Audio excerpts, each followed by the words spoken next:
బులెటిన్లో డీటెయిల్స్ చూస్తే ఆపరేషన్ సింధూర్ తర్వాత పాక్ పై ఒత్తిడి తెచ్చేందుకు భారత్ సిద్ధమైంది. ఈ నేపథ్యంలో ఉగ్రవాదాన్ని అణిచివేసేందుకు భారత్ చేస్తున్న కృషిని అంతర్జాతీయ సమాజానికి తెలియజేసేందుకు సిద్ధమైంది.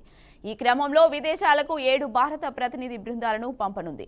ఈ బృందాలకు నాయకత్వం వహించే వివిధ రాజకీయ పార్టీల ఎంపీల పేర్లను కేంద్రం ప్రకటించింది. ఇందులో కాంగ్రెస్ నుంచి శశి థరూర్, బీజేపీ నుంచి రవిశంకర్, జైశంకర్ పాండా, జేడియా నుంచి సంజయ్ కుమార్ జూ, డిఎంకే నుంచి కనీమోని, ఎన్సీసీ నుంచి సుప్రియా సూలే, శివసేన నుంచి శ్రీకాంత్ షిందే పాల్గొనున్నారు.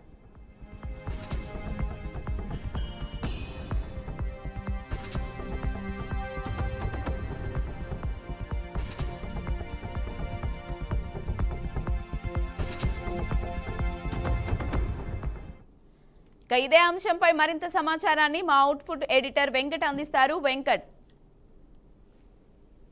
పాక్ పై దౌత్య యుద్ధానికి భారత్ దౌత్య యుద్ధాన్ని కొనసాగిస్తూ ఉంది. చాలా స్పష్టంగా పాకిస్తాన్ యొక్క తీరును వెండగట్టేలాగా పక్కా ప్రణాళికతో ముందుకు వెళ్తుంది. ఇందుకోసం 7 అఖిలపక్ష ఎంపీల బృందాన్ని కేంద్ర ప్రభుత్వం నియమించింది. ఈ 7 బృందాలు కూడా విదేశాలకు వెళ్లి పాకిస్తాన్ యొక్క తీరు ఆపరేషన్ సింధూర్ ముందు పహల్గామ్ ఘటన ఏం జరిగింది, పహల్గామ్ తర్వాత భారత్ ఏ విధంగా స్పందించింది, భారత్ రిటాలియేషన్ పైన పాకిస్తాన్ ఎలాంటి అబద్ధాలు ఆడింది, ఎటువంటి ప్రూఫ్ ఆఫ్ ఎవిడెన్స్ మేము ఇచ్చాము, క్లియర్ కట్ గా తాము ఆపరేషన్ సింధూర్ లో ఏమేం చేశామనే యాక్టివిటీస్ మొత్తం కూడా క్లియర్ కట్ గా విదేశాల్లో వివరించేందుకు అంతర్జాతీయ సమాజం మొత్తానికి కూడా తెలియజెప్పేలాగా ఒక 7 అఖిలపక్ష ఎంపీల బృందాలని కేంద్ర ప్రభుత్వం నియమించడం జరిగింది. ఇందులో కాంగ్రెస్ నుంచి కాంగ్రెస్ బృందం నుంచి కాంగ్రెస్ పార్టీ నుంచి కొంతమంది ఉంటారు. వారికి నాయకత్వం వహించేలాగా శశి థరూర్ ఎవరైతే తిరువనంతపురం ఎంపీ ఉన్నారో శశి థరూర్ నియమించింది. ఆయన వెల్ ఎడ్యుకేటెడ్ అండ్ చాలా అంశాల మీద చాలా అనర్గళంగా మంచి మల్టీ టాలెంటెడ్ పర్సన్ కాబట్టి ఆయన్ని ఎంచుకోవడం జరిగింది. బీజేపీ నుంచి రవిశంకర్ ప్రసాద్, కేంద్ర మాజీ మంత్రి రవిశంకర్ ప్రసాద్ ని నియమించారు. ఇక జేడీయూ నుంచి సంజయ్ కుమార్ జాని నియమించారు. డిఎంకే నుంచి కనిమొలి ఎవరైతే సీఎం స్టాలిన్ సోదరు ఉన్నారో కనిమొలి ఆమె నియమించారు. ఎన్సీపీ నుంచి సుప్రియా సూలే, అదేవిధంగా శివసేన నుంచి శ్రీకాంత్ బిందే, వీళ్ళ 7గురిని కూడా ఈ విధంగా నియమించి వెళ్తున్నట్టు పరిస్థితి. అంటే ఒక్కొక్క బృందానికి ఒక్కొక్కరు ఎవరైతే మన పేర్లు చెప్పుకున్నాం వారంతా కూడా నేతృత్వం వహిస్తూ ఉంటారు. వీళ్ళ కంప్లీట్ గా రష్యాకి కనిమొలి నేతృత్వంలో బృందం వెళ్తుంది. తూర్పు ఐరోపా దేశాలకు బైజయంత్ పాండా బృందం వెళ్తుంది. అమెరికాకి శశి థరూర్ నేతృత్వంలోని బృందం వెళ్తుంది. ఇక మిడిల్ ఈస్ట్ దేశాలకు రవిశంకర్ ప్రసాద్ బృందం వెళ్తుంది. పశ్చిమ ఆసియా దేశాలకు సుప్రియా సూలే బృందం వెళ్ళబోతుంది. ఆఫ్రికన్ దేశాలకి శ్రీకాంత్ షిండే బృందం ఎవరైతే శివసేన నుంచి ప్రాతినిధ్యం వహిస్తున్నారో ఆయన బృందం ఆఫ్రికన్ దేశాలకు వెళ్తుంది. సో ఈ విధంగా 7 బృందాలుగా విభజించేసి పాకిస్తాన్ యొక్క దౌత్య నీతి కానీ లేదంటే పాకిస్తాన్ యొక్క యుద్ధ నీతి కానీ వీటన్నిటి కూడా పూర్తిగా వివరించేందుకు ఆ పాకిస్తాన్ యొక్క తీరుని ప్రపంచ దేశాల ముందు ఎండగట్టేందుకు లక్ష్యంగా వీళ్ళంతా 7 బృందాలు కూడా చేయబోతున్నారు. ఈ నెల 23-24 తేదీల్లో ఈ 7 బృందాలు కూడా విదేశాలకు వెళ్తాయి. చాలా స్పష్టంగా పాకిస్తాన్ చేస్తున్నటువంటి అఘాయిత్యాలు కావచ్చు, దురాఘాతాలు కావచ్చు, భారత్ పై కక్కుతున్న విషయం గురించి కానీ వీటన్నిటి గురించి స్పష్టంగా ఈ ప్రపంచ దేశాలన్నిటి కూడా చెప్పబోతున్నారు. సో ఒక్కో బృందం కొన్ని దేశాలకు వెళ్లి అక్కడ ఉన్నటువంటి ప్రతినిధులతో మాట్లాడడం కావచ్చు, లేదంటే ఆ దేశాన్ని ప్రాతినిధ్యం వహిస్తున్నటువంటి ప్రముఖులతో మాట్లాడి ఇది జరిగింది, ఇది పరిస్థితి, పాకిస్తాన్ ఏదైతే భారత్ పై అక్రమాలు లేదంటే అబద్ధాలు చెప్తూ ఉందో, అంటే అవాస్తవాలు చెప్తూ ఉంది, ఇవన్నీ పాకిస్తాన్ చెప్పేమని కూడా అవాస్తవాలు, ఇవి నిజాలని చెప్పేసి అంటే అఖిలపక్ష బృందాలు కూడా కలుపుకోవడం వల్ల ఏంటంటే కొంత కేంద్ర ప్రభుత్వం కొంత మైలేజ్ తీసుకున్నట్టుగా మనం భావించాల్సిన అవసరం ఉంటుంది. అంటే ఓవరాల్ గా రాజకీయ పార్టీలు ఎలా ఉన్నా సరే దేశ విషయానికి వచ్చిన తర్వాత అందరం ఒక్కటిగా ఉండి శత్రు దేశం యొక్క తీరును ఖండిస్తూ 7 బృందాలుగా విడిపోయి ప్రపంచ దేశంలో ఉన్న ప్రముఖ దేశాలన్నిటికీ కూడా పాకిస్తాన్ యొక్క దుర్మార్గాలను వివరించే ప్రయత్నం చేస్తుంది. కాబట్టి ఇది కొంత ఒక కేంద్ర ప్రభుత్వం తీసుకున్నట్టు ఒక గుడ్ స్టెప్ గా భావించాల్సిన అవసరం ఉంటుంది. అమెరికాకి సిస్టరు నేతృత్వ బృందం అంటే కాంగ్రెస్ బృందం వెళ్ళిపోతుంది. రష్యాకి కనిమూల నేతృత్వంలో ఉన్నటువంటి బృందం అంటే డిఎంకే సంబంధించినటువంటి బృందంతో ఆమె కనిమూలి వెళ్ళి అక్కడ ఎక్స్ప్లెయిన్ చేసే పరిస్థితి ఉంటుంది. ఇక మిడిల్ ఈస్ట్ దేశాలకు రవిశంకర్ ప్రసాద్ అంటే బీజేపీ బృందంతో ఆయన వెళ్తా ఉంటారు. ఆయన వెళ్ళి మిడిల్ ఈస్ట్ దేశాల మొత్తానికి కూడా చెప్పే పరిస్థితి ఉంటుంది. ఇక పశ్చిమాసియా దేశాలకు సుప్రియా సూలే ఎన్సీపీ నుంచి ఎంపీగా ఉన్నటువంటి సుప్రియా సూలే వెళ్లి పాకిస్తాన్ దురాఘాతాలను మొత్తం కూడా వివరించే ప్రయత్నం చేస్తుంది. ఓవరాల్ గా కేంద్ర ప్రభుత్వం తీసుకున్న ఈ స్టెప్ మాత్రం కొంత వెల్కమింగ్ ఫ్యాక్టర్ గా మనం భావించాల్సిన అవసరం ఉంటుంది.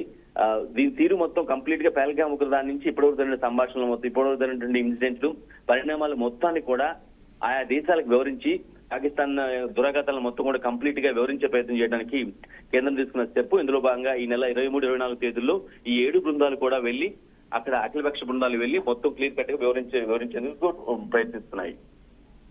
Right, thank you Venkat.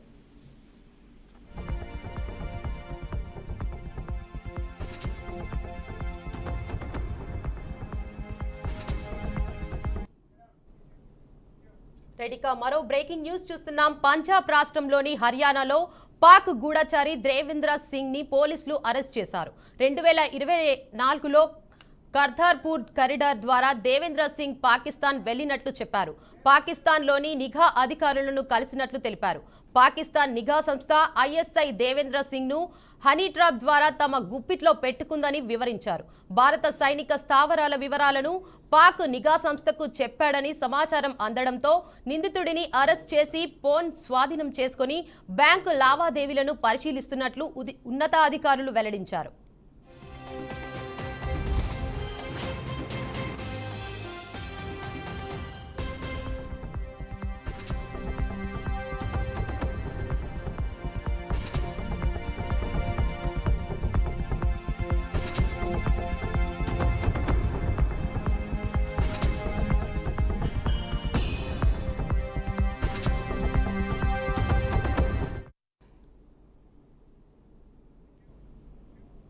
దేశ సంపద ప్రజల రక్షణ కోసం తమ ప్రాణాలను పణంగా పెట్టి బార్డర్లో విధులు నిర్వహిస్తున్న జవాన్లను కొందరు ఇబ్బందులకు గురి చేస్తున్నారు.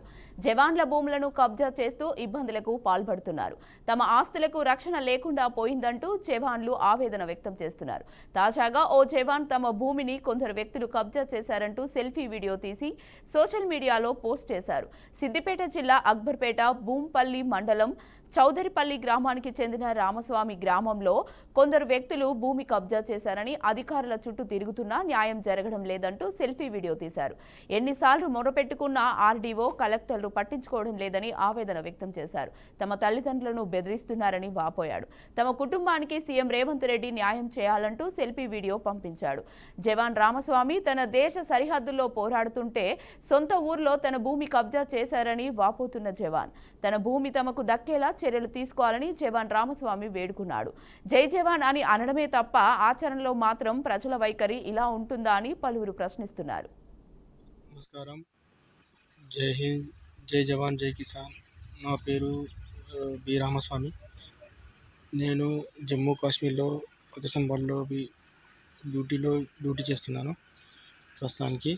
మా విలేజ్ వచ్చేసి చౌదర్పల్లి, మండలం అక్బర్పేట్, భూంపల్లి, డిస్టిక్ వచ్చేసి సిద్దిపేట్ డిస్టిక్, స్టేట్ తెలంగాణ. మా విలేజ్లో మా సొంత భూమిని వేరే వాళ్ళు కబ్జా చేశారు. మా ఫ్యామిలీ మెంబర్ మన అమ్మ నాన్నల్ని ఇంటి దగ్గర బెదిరింపులకు గురి చేస్తున్నారు. ప్లస్ వాళ్ళ కబ్జా చేసిన వాళ్ళ తమ్ముడు విఆర్ఓ కావున మా భూమిని మా పేరు కానీ మా ఏం రికార్డులు లేకుండా చేశాడు. దయచేసి మేము ఎంఆర్ఓ గారిని కూడా కలిసాము, ఏం ఫలితం లేకుండా పోయింది. ప్లస్ ఆర్డీఓ గారి దగ్గరికి కూడా వెళ్ళాము. ఆర్డీఓ గారు కూడా మాకేం వాళ్ళకి సపోర్ట్ చేయడం జరిగింది. ప్లస్ కలెక్టర్ దగ్గరికి కూడా వెళ్ళాము. కలెక్టర్ గారు కూడా ఏం స్పందించడం లేదు. దయచేసి ఈ విషయాన్ని సీఎం దగ్గరికి చేర్చాలని మేము అందరినీ కూర్చున్నాం. ఈ వీడియోను ఎంత మందికి షేర్ చేసేంత వీలైనంత త్వరగా షేర్ చేయండి ప్లీజ్.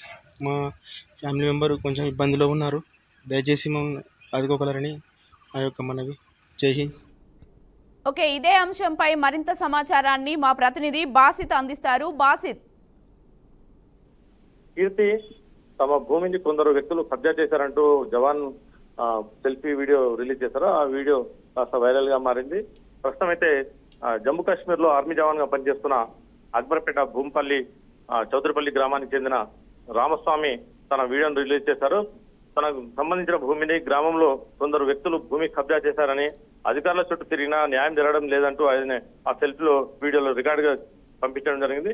ఆ గ్రామంలో ఉన్న తన తల్లిదండ్రులను కూడా వాళ్ళు కబ్జా చేసిన వాళ్ళు బెదిరిస్తున్నారని జవాన్ చెప్పడం జరిగింది. తమకు కుటుంబానికి కూడా సీఎం రేవంత్ రెడ్డి న్యాయం చేయాలంటూ సెల్ఫీ వీడియో పంపించిన జవాన్ రామస్వామి తన ఆవేదన వ్యక్తం చేస్తున్నారు. ప్రస్తుతం నేను విధులు నిర్వహిస్తూ నేను దేశ రక్షణకు పనిచేస్తుంటే ఇక్కడ నా భూమిని కబ్జా చేశారు. నేను అధికారుల చుట్టూ తిరిగినా, రెవెన్యూ అధికారులు, జిల్లా అధికారుల చుట్టూ తిరిగినా నాకు ఎలాంటి న్యాయం జరగలేదని చెప్పి ఆ జవాన్ తన ఆవేదన వ్యక్తం చేస్తున్నారు. ప్రస్తుతం అయితే ఈ వీడియోను సీఎం రేవంత్ రెడ్డి వారు చేరే వరకు మీరు షేర్ చేయాలని అతను తమ ఆవేదనలో వ్యక్తం చేయాలని కీర్తి. Okay, right Basit.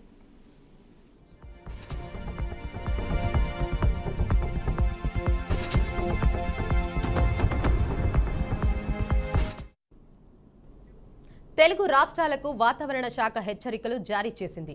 ఆంధ్రప్రదేశ్, తెలంగాణ రాష్ట్రాల్లో భారీ వర్షాలు కురుస్తాయని పేర్కొంది. నైరుతి రుతుపవనాల రాక ప్రభావంతో రానున్న 5 రోజుల పాటు తెలుగు రాష్ట్రాల్లో భారీ వర్షాలు కురుస్తాయని వాతావరణ శాఖ తెలిపింది. ఐఎండీ హెచ్చరికల నేపథ్యంలో ప్రజలు జాగ్రత్తలు తీసుకోవడం అవసరమని నిపుణులు చెబుతున్నారు. వర్షాల కారణంగా ఎదురయ్యే ఇబ్బందులను నివారించడానికి ప్రజలు ముందు జాగ్రత్తలు తీసుకోవాలని సూచించారు.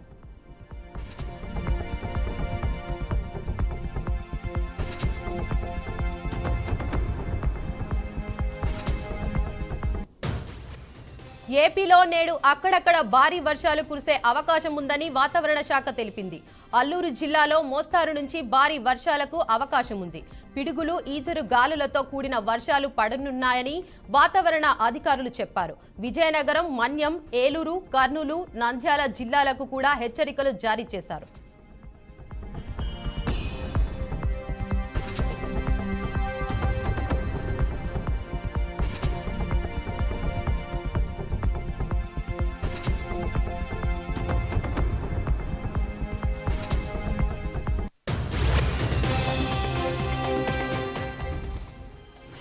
తెలంగాణలో కూడా 3 రోజుల పాటు వర్షాలు పడనున్నాయి. నేడు పలు జిల్లాల్లో భారీ వర్షాలు కురిసే అవకాశం ఉందని వాతావరణ శాఖ వెల్లడించింది. నిజామాబాద్, జగిత్యాల, పెద్దపల్లి, భూపాలపల్లి, ములుగు, కొత్తగూడెం, కరీంనగర్, సిరిసిల్ల, సిద్దిపేట, కామారెడ్డి, మెదక్, సంగారెడ్డి, వికారాబాద్ జిల్లాల్లో వర్షాలు ఉన్నట్లు పేర్కొంది. గంటకు 50 కిలోమీటర్ల వేగంతో ఈదరుగాలులు వీస్తాయని వాతావరణ శాఖ హెచ్చరించింది. ఉరుములు, మెరుపులతో కూడిన భారీ వర్షాలు కురిసే ఛాన్స్ ఉన్నట్లు పేర్కొంది. తెలంగాణ రాష్ట్రంలోని ఉమ్మడి కరీంనగర్, మెదక్, అలాగే వరంగల్ జిల్లాలో నిన్న రాత్రి నుంచి భారీ వర్షాలు కురుస్తున్నాయి.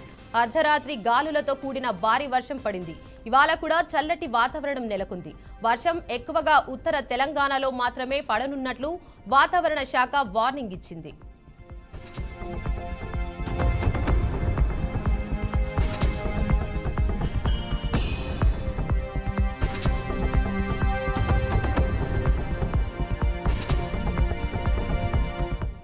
నైరుతి రుతుపవనాల తిరోగమనం కారణంగా దేశవ్యాప్తంగా వర్షాలు పడనున్నాయి. రుతుపవనాలు ఉత్తర భారతంలో ప్రారంభమై దక్షిణ భారతదేశాన్ని ప్రభావితం చేస్తున్నాయి. ఈ నేపథ్యంలో దేశవ్యాప్తంగా పలు రాష్ట్రాల్లో భారీ నుంచి అతి భారీ వర్షాలు పడే అవకాశం ఉందని వాతావరణ శాఖ అంచనా వేసింది.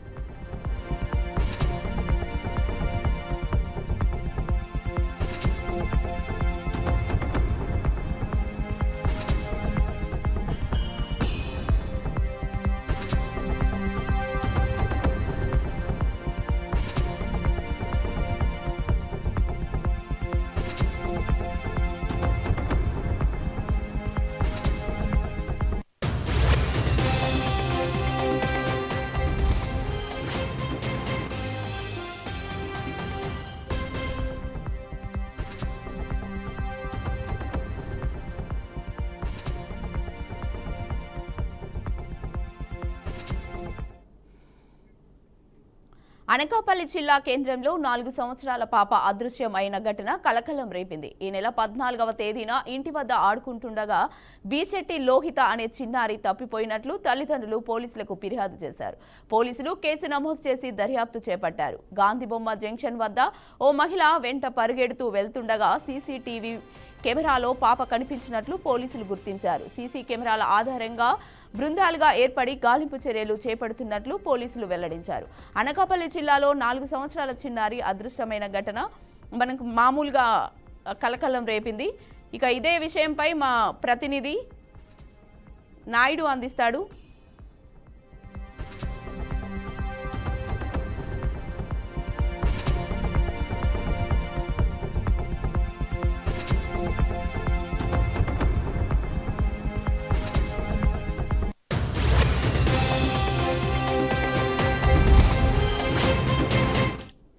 ఇక ఇదే అంశంపై మరింత సమాచారాన్ని మా ప్రతినిధి నాయుడు అందిస్తాడు. నాయుడు. థ్యాంక్ యూ కీర్తి. అనకాపల్లి జిల్లాలో జరిగినటువంటి సంఘటన ఒక విషాదకర సంఘటనగా మనం చెప్పుకోవచ్చు. ఎందుకంటే అభం శుభం తెలియని 4 ఏళ్ల చిన్నారిని అక్కడ ఇంటి ముందు ఆడుకుంటుండగా కిడ్నాప్ చేసిన పరిస్థితి మనకి దాపురించింది.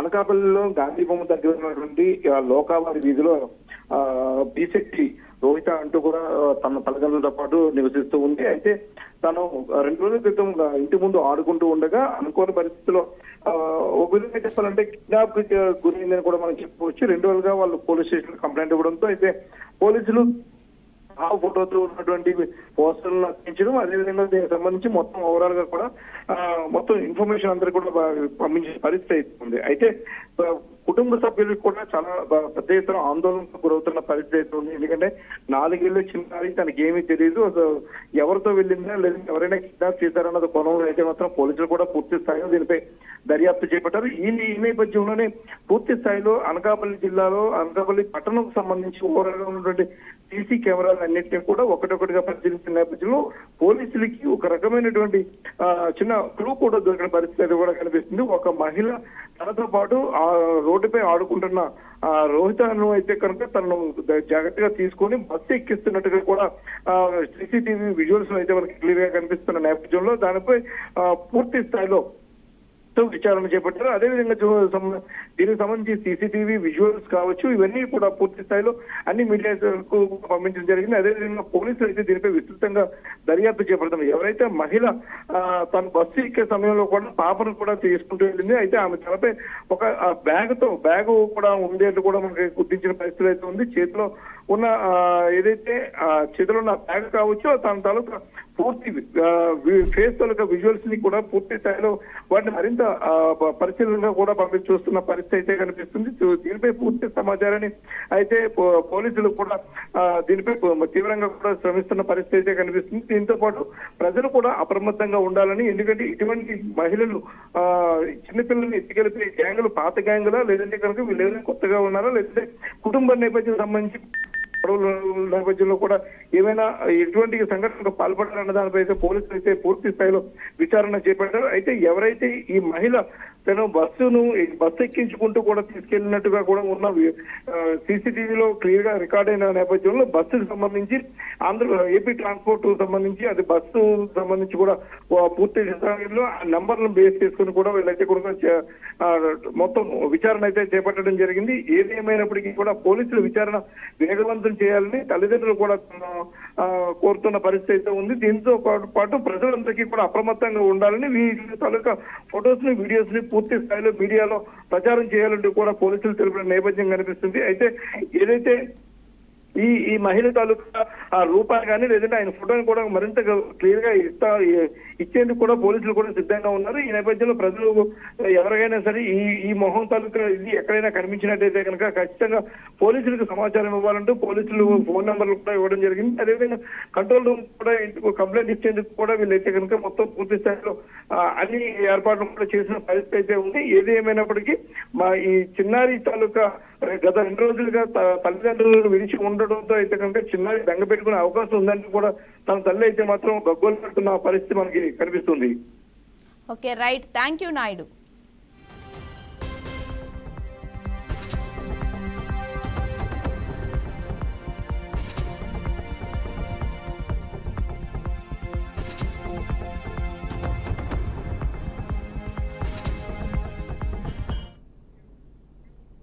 మద్యం అక్రమంగా విక్రయిస్తున్న వారి నుంచి నీవు డబ్బులు వసూలు చేసుకుని నాపై చెబుతావా, నా మీద లేనిపోని ఆరోపణలు చేస్తావా అంటూ Kalyanadurgam excise CI Haseena Banu office boy ని చెప్పుతో కొట్టారు. ఈ వీడియో ఆలస్యంగా వెలుగులోకి వచ్చింది.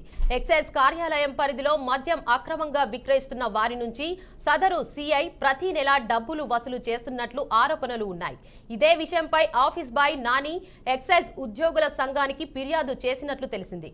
ఆ శాఖ ఉద్యోగుల సంఘం నాయకులు ఇటీవల ఆమెతో మాట్లాడేందుకు వచ్చారు. అదే సమయంలో ఆఫీస్ బాయ్ ని సిఐ పిలిపించి దురుసుగా ప్రవర్తించడమే కాకుండా వారి ఎదుట చెప్పుతో కొట్టారు. ఆమె అక్రమాలపై ఓ ఉన్నతాధికారిని విచారణ చేసిన ఎలాంటి ప్రయోజనం లేదని ఆ శాఖ సంఘం నాయకులు ఆవేదన వ్యక్తం చేశారు.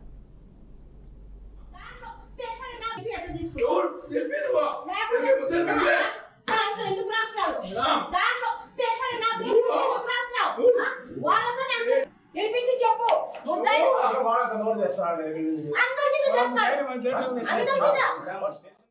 నా పేరు చెప్పి అట్లా తీసుకో ఎందుకు రాష్ట్రాలు దాంట్లో శేషాలు నా చెప్పి అట్లా తీసుకో ఎందుకు రాష్ట్రాలు దాంట్లో శేషాలు నా చెప్పి అట్లా తీసుకో ఎందుకు రాష్ట్రాలు దాంట్లో శేషాలు నా ఎందుకు రాష్ట్రాలు వాళ్ళతో నేర్పించి చెప్పు అందరి మీద చేస్తాడు అందరి మీద నా పేరు చెప్పి అట్లా తీసుకో దాంట్లో శేషాలు నా చెప్పి అట్లా తీసుకో ఎందుకు రాష్ట్రాలు దాంట్లో శేషాలు నా చెప్పి అట్లా తీసుకో ఎందుకు రాష్ట్రాలు దాంట్లో శేషాలు నా ఎందుకు రాష్ట్రాలు వాళ్ళతో నేర్పించి చెప్పు అందరి మీద చేస్తాడు అందరి మీద నా పేరు చెప్పి అట్లా తీసుకో ఎందుకు రాష్ట్రాలు దాంట్లో శేషాలు నా చెప్పి అట్లా తీసుకో ఎందుకు రాష్ట్రాలు దాంట్లో శేషాలు నా చెప్పి అట్లా తీసుకో ఎందుకు రాష్ట్రాలు దాంట్లో శేషాలు నా శ్రీకాకుళం జిల్లా మెలియపుట్టి మండలంలోని దుబ్బరగూడ గ్రానైట్ క్వారీలో భారీ పేలుడు సంభవించింది. ఈ ఘటనలో 3 కార్మికులు చనిపోయారు. మనీషా కుసుమ్ కుమార్ రెడ్డి క్వారీలో పిడుగుపాటుకు మృతి చెందారని కంపెనీ చెప్పడంపై మృతుల కుటుంబ సభ్యులు ఆందోళన వ్యక్తం చేస్తున్నారు. గత రాత్రి నుంచి బాధితులు క్వారీ వద్ద నిరసనకు దిగారు. పేలుడు వల్లే మరణించారని వారి కుటుంబాలకు న్యాయం చేయాలంటూ ఆందోళనకు దిగారు. ఎప్పటి నుంచో ఇక్కడ బ్లాస్టింగ్లు జరుగుతున్నాయని అంటున్నారు. ఘటనకు సంబంధించి శ్రీకాకుళం నుంచి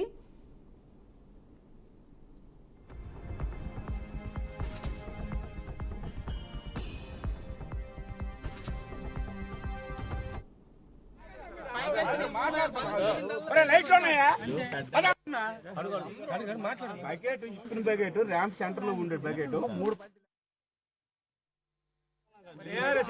నువ్వు అలాంటప్పుడు చూడకపోయినప్పుడు చూడలేదని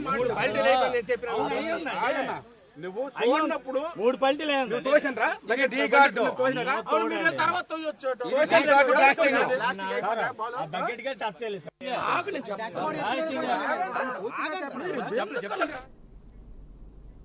అల్బేనియా రాజధాని టిరానాలో ఐరోపా రాజకీయ కమ్యూనిటీ సదస్సు జరిగింది.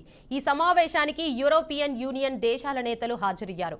ఈ సదస్సుకు విచ్చేసిన ఇటాలీ ప్రధాని జార్జియా మెలోనీకి అల్బేనియా విదేశాధినేత ఏడీ రమా స్వాగతం పలికిన తీరు ఆసక్తికరంగా మారింది.